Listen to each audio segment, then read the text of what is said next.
은혜의 아버지 하나님, 지금 이 시간 말씀 앞에 섭니다.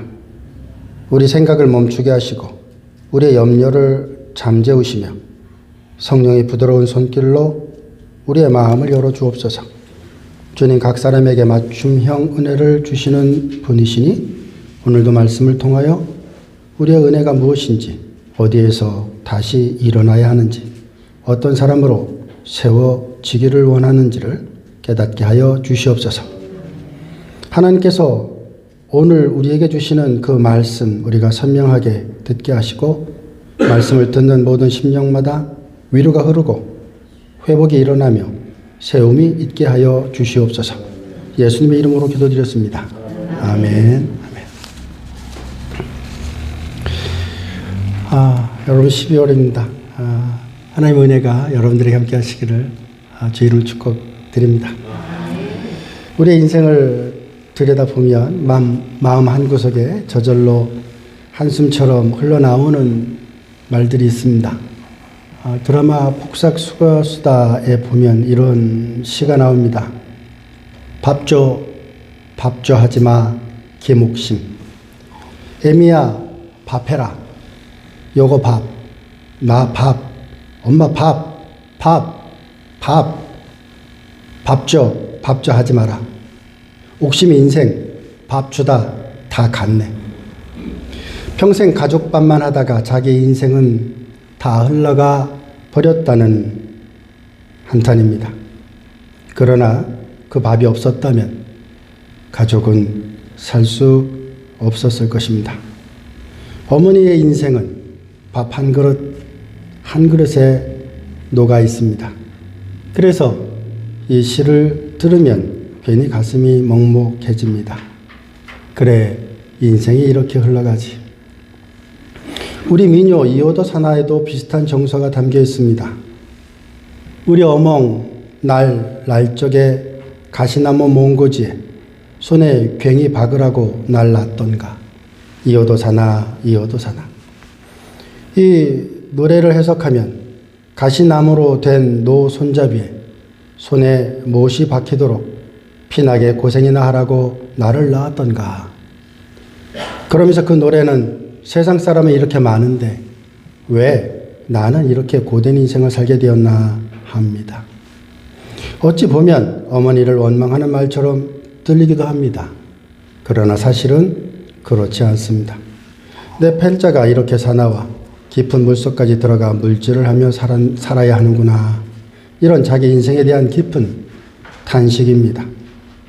삶에 대한 한탄과 어머니에 대한 그리움, 사무침이 함께 얽혀 있는 우리 인생의 모습입니다. 우리도 그렇습니다. 살다 보면 말하지 않아도 터져나오는 속마음이 있습니다. 왜 나의 삶은 이렇게 무거운가? 왜 나는 이렇게 버티며 살아야 하는가? 누구를 먹이고 살리려고 내어주다 보니 정작 나는 어디 갔나? 그래서 우리는 자주 독으로, 깡으로, 악으로 버티며 살아갑니다. 내가 아니면 안 된다. 누구에게도 기대만 안 된다. 이 정도는 내가 다 감당해야 한다. 이렇게 스스로를 다잡으며 버팁니다. 그러나 그 독한 마음으로는 결국 더 지치고 더 고독해지고 더 무거워질 뿐입니다. 인생은 내 힘으로 어쩔 수 없는 일들이 있습니다. 붙들고 있는 회한도, 버티는 마음도 이제는 주님 앞에 내려놓는 우리 모두가 될 수 있기를 바랍니다. 독으로 버티는 인생을 내려놓고 그 빈자리에 하나님의 은혜가 들어오도록 그 빈자리를 열어드리는 이 시간이 될 수 있기를 바랍니다. 놀라운 것은 성경은 이런 인생이 헛되다 라고 말씀하시지 않습니다. 로마서 4장에서 하나님은 아브라함의 인생을 향해 이렇게 선언합니다. 네가 복되다. 로마서 4장 7절부터 8절까지 말씀입니다. 불법이 사함을 받고 죄가 가려짐을 받는 사람들은 복이 있고 주께서 그 죄를 인정하지 아니하실 사람은 복이 있다 말씀하십니다. 사람이 보기에는 죄만 남은 것 같고 자기 인생을 소모한 것 같고 지친 것 같고 한탄만 남은 인생처럼 보일지라도 하나님은 그 인생을 믿음으로 새롭게 해석하시고 의롭다 하시고 복되다 하시며 존귀한 삶으로 다시 세우십니다. 왜냐하면 우리의 삶이 행위가 아니라 믿음으로 인정받는 은혜이기 때문입니다. 그리고 다시 이어서 오늘 에베소서 4장 7절에 이렇게 말합니다. 우리 각 사람에게 그리스도의 선물의 분량대로 은혜를 주셨나니. 우리가 비어있다고 느끼는 자리마다, 소모된 자리마다, 지쳐있는 자리마다 하나님은 은혜를 나누십니다. 위로해 주십니다. 그리고 세워주십니다. 우리가 버티던 자리에서 은혜는 시작될 것입니다. 내려놓은 자리에서 회복이 시작될 것입니다. 무너진 자리에서 하나님께서 다시 세우실 줄로 믿습니다. 본론입니다. 에베소 4장 7절은 이렇게 시작합니다. 우리 각 사람에게 그리스도의 선물의 분량대로 은혜를 주셨나니. 하나님은 우리 각 사람에게 상황과 마음에 딱 맞는 맞춤형 은혜를 주시는 것을 기억하시는 이 시간 될 수 있기를 바랍니다. 하나님의 은혜를 아무에게나 대충 무작위로 던져주시는 분이 아닙니다. 하나님은 모든 사람에게 그리고 각자에게 우리의 상황과 마음에 정확하게 맞게 은혜를 주시는 분, 그분이 우리의 하나님이십니다. 우리는 종종 이렇게 생각합니다. 나는 특별한 은혜 받은 사람이 아닌 것 같아. 나는 부족해. 나는 경험이 부족해. 나는 믿음이 약해. 그러나 성경은 그런 이들에게 이렇게 말합니다. 아니다. 하나님은 모든 사람에게 은혜를 주셨다. 그것은 너도 포함된다라고 말씀하고 있는 것입니다. 여기서 중요한 단어가 있습니다. 그것은 바로 분량대로입니다. 헬라어로는 메트론이라고 그러는데 정확하게 측정된 만큼이라는 뜻입니다. 예를 들면 이렇습니다. 여러분 집에서 음식을 만들 때 어떤 사람은 음식이 짜야 맛있는 분이 있고 어떤 사람은 음식이 싱거워야 맛있는 분이 있고 어떤 분은 음식이 매워야 맛있는 분이 있고 어떤 사람은 매우면 먹지 못하는 그런 분들이 있습니다. 하나님도 은혜를 그렇게 우리에게 주시는 겁니다. 누구에게는 더 짜게, 누구에게는 좀 싱겁게, 누구에게는 더 맵게, 누구에게는 덜 맵게, 더 필요한 만큼 주시는 겁니다. 만약 여러분 중에 위로가 필요하십니까? 하나님께서 은혜의 힘을 주실 줄로 믿습니다. 만약 여러분들에게 견딜 힘이 필요하십니까? 그러면 하나님께서 견딜 은혜를 주실 줄로 믿습니다. 누구에게는 말 없이 묵묵히 함께 하시는 은혜를 주시곤 합니다. 즉 하나님은 우리가 어떤 사람인지 어디에 있는지 무엇이 필요한지 세밀하게 아십니다. 그리고 은혜를 딱 맞게 나누어 주시는 하나님이시라는 것을 기억하는 우리 모두가 될 수 있기를 바랍니다. 그래서 우리는 남과 비교할 필요가 없습니다. 바로 이것입니다. 저 사람은 은사가 큰데 왜 나는 작을까? 이런 비교는 사람의 시각입니다. 그러나 하나님의 시각은 다릅니다. 하나님은 자신의 목적과 사랑에 맞게 각 사람에게 꼭 맞는 은혜를 주십니다. 그러기에 우리가 받은 은혜는 비교할 대상이 아니라 발견해야 될 은혜다라는 것을 기억하는 우리 모두가 될 수 있기를 바랍니다. 여기서 여러분들에게 나누고 싶은 이야기가 있습니다. 한 목사님이 아주 가난하게 자랐습니다. 항상 어머니가 마지막 밥을 드셨습니다. 어느 날 목사님은 어렸을 때입니다. 목사님이 어머님을 보니까 어머님이 별로 밥도 나와 있지 않은, 어찌 보면 한 숟가락 두 숟가락 먹고 나면 없을 그런 거 되면은 그때 엄마가 밥을 먹어요. 그래서 아들이 엄마가 좀 불쌍해져요. 빨리 같이 먹으면 좀 더 드실 텐데 엄마 왜 항상 마지막에 먹어요? 그때 어머니가 이렇게 말했다고 합니다. 니들이 배부르면 나는 그걸로 배부르다. 여러분, 그 어머니의 빈 그릇이 소모일까요? 아닙니다. 그 빈 그릇은 사랑의 은혜였습니다. 우리의 인생에도 이런 순간들이 있습니다. 남에게 주느라 비워진 마음이 있으실 겁니다. 책임을 지느라 닳아버린 영혼이 있을 것입니다. 가족들을 돕느라 내어준 시간들이 있을 것입니다. 그러나 하나님은 그 빈 자리마다 은혜를 주시는 하나님이신 줄로 믿습니다. 사람이 보기에는 헛된 것 같고 소비하는 것 같고 허비하는 것 같고 아무것도 아닌 것 같아도 하나님은 그 자리를 보고 내가 너를 축복한다. 내가 너를 채우리라 말씀하시고 있는 것입니다. 그러게 바울은 이렇게 말합니다. 우리 각 사람에게 은혜를 주셨다. 이 문장은 여러분이 지금 어떤 상태에 있든 지쳤든 약하든 조용하든 뒤에 있든 혹은 앞에 있든 하나님이 이미 여러분에게 필요한 은혜를 준비해 두셨다라는 의미입니다. 내 은혜는 부족한 것이 아닙니다.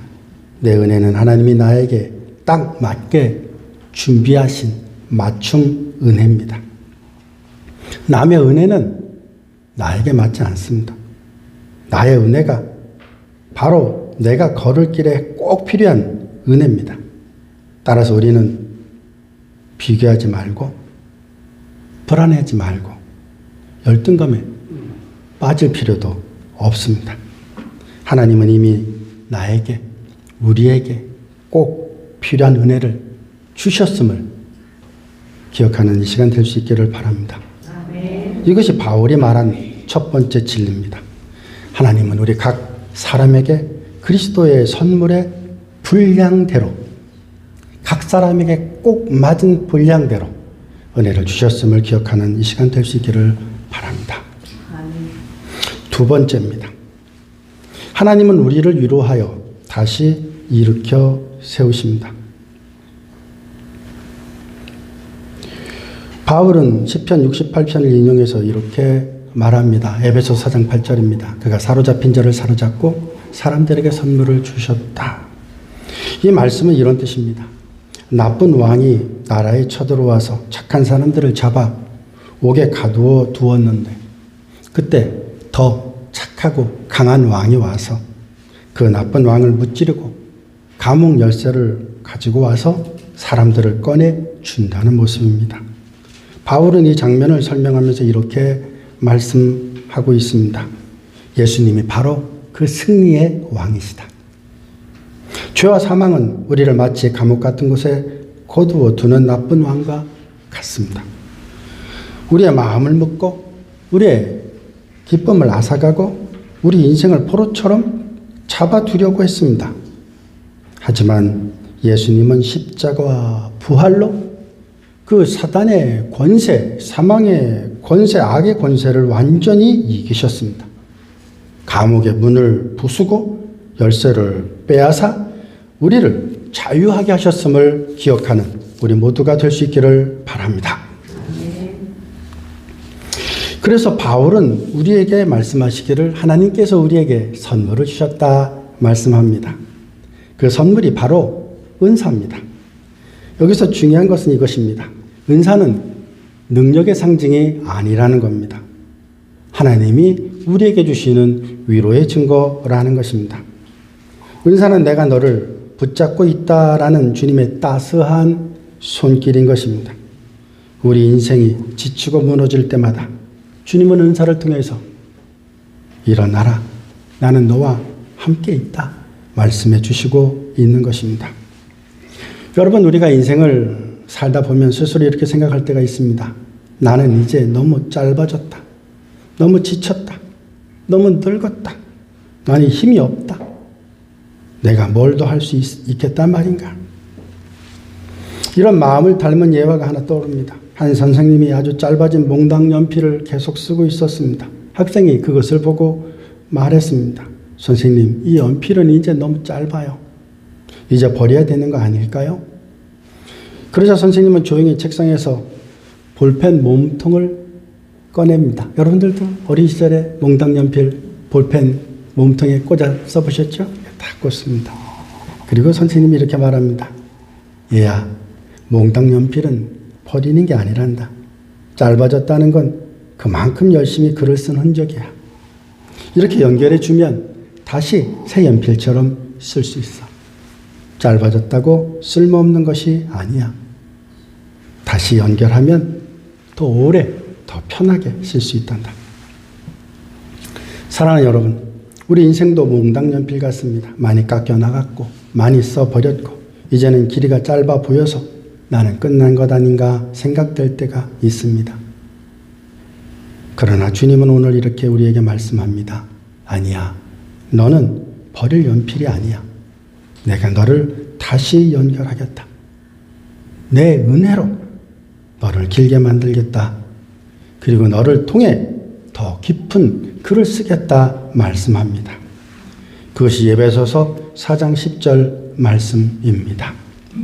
내리신 그가 곧 모든 하늘 위에 오르시니니 이는 만물을 못하게 충만하게 하려 하심이라. 즉 예수님은 승천하신 후 멀리 가신 것이 아닙니다. 오히려 더 넓게, 더 깊게, 더 가까이 우리 안에 일하시기 위해 올라가셨습니다. 그래서 우리의 인생은 무너져도 다시 일어날 수 있습니다. 지쳐도 다시 힘을 얻을 수 있습니다. 몽당 연필 같은 인생이라도 주님께 연결되면 다시 쓰임을 받을 수 있습니다. 명치에 박힌 가시 같은 인생이라도 다시 일어날 수 있습니다. 예수님의 승리가 우리의 위로입니다. 그리고 그 위로가 말씀을 듣는 우리를 일으켜 세우시는 줄로 믿습니다. 세 번째입니다. 하나님은 우리를 통해 교회를 세우십니다. 은혜는 우리 마음을 위로하고 회복시키는 데서 멈추지 않습니다. 은혜는 반드시 흘러가도록 되어 있습니다. 하나님은 우리 각 사람에게 맞는 은혜를 주셨습니다. 이제 그 은혜가 흘러가서 교회를 세우게 됩니다. 그것이 에베소서 4장 11절부터 12절까지 말씀입니다. 그가 어떤 사람은 사도로, 어떤 사람은 선지자로, 어떤 사람은 복음 전하는 자로, 어떤 사람은 목사와 교사로 주셨으니 이는 성도를 온전하게 하며 봉사 일을 하게 하며 그리스도의 몸을 세우게 하려 하심이라 말씀합니다. 그냥 읽으면 직분을 쭉 나열한 것 같은 느낌입니다. 그러나 사실 바울의 의도는 직분 자체가 아니라 은혜의 목적을 설명하고 있습니다. 하나님은 몇몇 특별한 사역자들을 세우는 것이 아니라 교회 전체가, 우리 모두가 은혜로 세워지기를 원하십니다. 그래서 우리가 받은 은혜는 결국 교회를 향해, 우리 공동체를 향해, 믿음의 공동체를 향해 흘러가게 되어 있다라는 것입니다. 쉽게 말하면 이렇습니다. 어떤 사람은 위로하는 은혜를 받고, 어떤 사람은 조용히 섬기는 은혜를 받고, 어떤 사람은 가르치는 은혜를 받고, 어떤 사람은 기도하는 은혜를 받고, 어떤 사람은 찬양하는 은혜를 받고. 그런데 하나님께서 그런 이들에게 이렇게 말합니다. 그 은혜들을 다 모아라. 다 모아라. 그러면 교회가 될 것이다.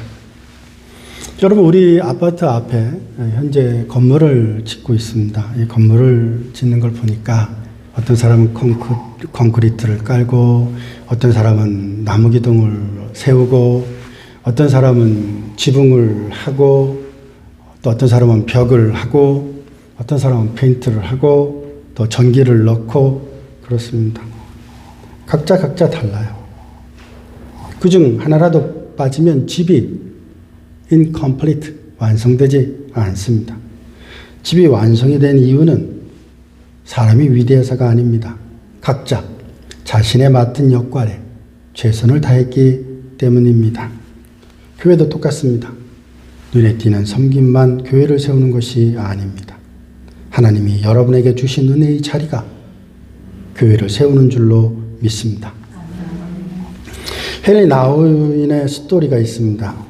하버드 대학에서 교수를 하고 예일대에서도 교수를 하고 있었는데 어느 날 캐나다 라리시 공동체 장애를 가진 공동체에서 전화가 왔어요. 자신들에게 와서 사역을 하라는 거죠.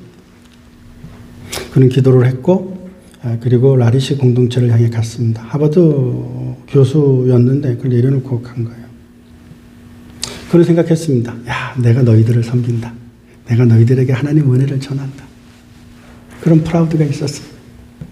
어느 날 헨리 나윈이 약간 지쳤습니다. 그래서 자신의 방으로 가고 있었는데 아담이라는 한 형제가 그를 부릅니다. 헨리, 나 좀 안아줄 수 있겠어? 헨리 나윈은 좀 지쳤습니다. 그래도 형제가 허구해 달라니까 허구했습니다. 자신은 그 형제를 위로하려고 허구를 했는데 허구하는 그 순간 자신도 모르게 자신이 그 형제를 통해서 위로받고 있다라는 사실을 깨닫게 되었다고 합니다. 나는 그들을 섬기기 위해서 이곳에 왔다고 생각했는데 정작 헨리 나윈을 섬기고 있었던 것은 바로 그 믿음의 공동체였던 것입니다. 그들을 돌본다고 생각했는데 사실 그들이 나를 더 깊이 돌보고 있었다고 그는 고백합니다. 섬김은 내가 강해서 약한 사람을 돕는 것이 아닙니다. 하나님이 서로를 통해 우리를 붙드시는 방식이다라는 사실을 기억하는 우리 모두가 될 수 있기를 바랍니다. 사랑하는 여러분, 이것이 교회입니다. 우리는 누군가를 세운다고 생각하지만 그 섬김의 순간 하나님은 우리를 더 깊이 세우십니다. 우리는 누군가를 위로한다고 생각하지만 사실은 그 위로의 순간 하나님께서 그를 통해서 여러분을 더 깊이 위로하는 것입니다. 우리는 누군가를 붙든다고 생각하지만 사실은 하나님이 우리를 붙드시기 위해 그 사람을 보내신 것입니다. 그래서 바울은 말합니다. 성도를 온전하게 하며 그리스도의 몸을 세우게 하려 함이라. 하나님이 주시는 은혜는 단 한 가지입니다. 우리를 세우시고 우리를 통해 교회를 세우시기 위함인 것입니다. 여러분의 은혜는 결코 작지 않습니다. 여러분의 기도는 결코 작지 않습니다. 여러분의 조용한 섬김, 보이지 않는 수고, 들리지 않는 헌신, 이 모든 것이 하나님 나라의 벽돌입니다. 여러분 한 사람 한 사람을 통해 하나님의 교회는 서가는 것입니다. 하나님이 이미 여러분들에게 필요한 은혜를 주셨고 그 은혜는 오늘도 교회를 세우는 힘이 되는 줄로 믿습니다. 결론입니다. 오늘 말씀을 다시 마음에 새겨봅니다. 우리는 인생을 살다 보면 지치고 소모되고 마음이 닳아 없어지는 순간을 경험합니다. 김옥신 시인의 표현처럼 인생 밥 주다 다 갔네 라는 탄식이 나올 때도 있습니다. 이호도 사나이의 한 줄기처럼 내 팔자는 이렇게 사나운가 싶은 마음이 들 때도 있습니다. 왠지 자신은 누군가의 삶에 박힌 가시 같은 그런 생각이 들 수도 있습니다. 어떤 날은 독하게 버티며 살아야 할 것 같다고 생각이 들기도 합니다. 나 아니면 안 돼. 이건 내가 다 감당해야 해. 그런 마음으로 하루를 버티기도 합니다. 하지만 오늘 말씀은 우리를 초대합니다. 그 버티던 마음 주님 앞에 가지고 와 주님 앞에 내려놓으라는 겁니다. 그러면 그 빈자리에 주님의 은혜가 들어가게 될 줄로 믿습니다. 그리고 하나님이 세우시는 방식을 바라보는 우리 모두가 되어야 될 것입니다. 하나님은 우리 각 사람에게 맞춤 은혜를 주셨습니다. 나에게 꼭 필요한 만큼, 내가 서 있는 자리만큼, 내 인생의 무게만큼 하나님은 정확하게 은혜를 나누어 주셨습니다. 그리고 예수님은 죄와 사망을 이기신 승리의 왕으로 우리가 죄의 감옥에 갇혀있지 않도록 문을 열고 우리를 끌어내어 자유하게 하셨습니다. 우리는 잃어버린 자가 아니라 은혜로 다시 일어난 사람들인 것입니다. 짧아진 몽당 연필처럼 보일지라도 하나님은 그 연필로 더 깊은 글을 쓰시는 줄 믿으시는 우리 모두가 될 수 있기를 바랍니다. 그리고 하나님은 우리에게 주신 은혜를 우리 안에서만 머물게 하시지 않습니다. 그 은혜는 반드시 흘러갑니다. 위로가 들어오면 위로가 흘러가고, 세움을 받으면 세움이 흘러가고, 사랑을 받으면 사랑이 흘러갑니다. 이것이 교회입니다. 교회는 완벽한 사람들의 모임이 아닙니다. 하나님께 은혜를 받은 사람들이 서로에게 은혜를 흘려보내는 은혜의 공동체, 그것이 교회인 것입니다.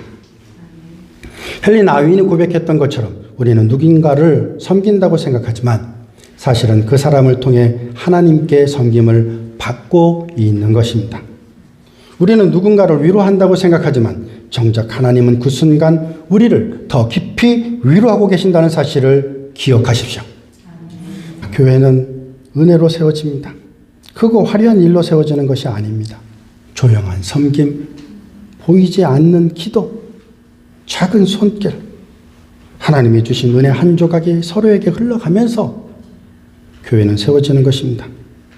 사랑하는 바이실리아 성결교회 가족 여러분, 오늘 마음에 이렇게 고백하시기를 바랍니다. 도구로 버티던 마음을 내려놓겠습니다. 그리고 이제는 주님이 주신 은혜로 살겠습니다. 은혜를 받고 은혜를 흘려보내며 살겠습니다. 하나님은 우리를 버리지 않으셨습니다. 주온 겉절이 이파리같이 느껴지는 우리 인생의 한탄과 빈자리까지 주님은 아십니다. 그리고 그것에 은혜를 채우십니다. 그리고 다시 세우시는 분이 우리 하나님이십니다. 오늘 하나님은 우리에게 말씀하십니다. 내가 너를 세우겠다. 그리고 너를 통해 교회를 세우겠다.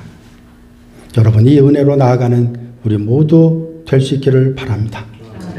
은혜로 일어나고 은혜로 서로를 세우며 은혜로 주님 앞에 나아가는 우리 모두가 될 수 있기를 바랍니다. 우리의 빈자리 하나님께서 은혜로 채우실 것입니다.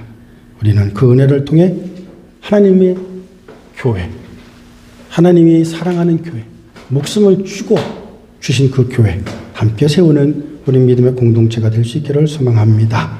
기도하십니다.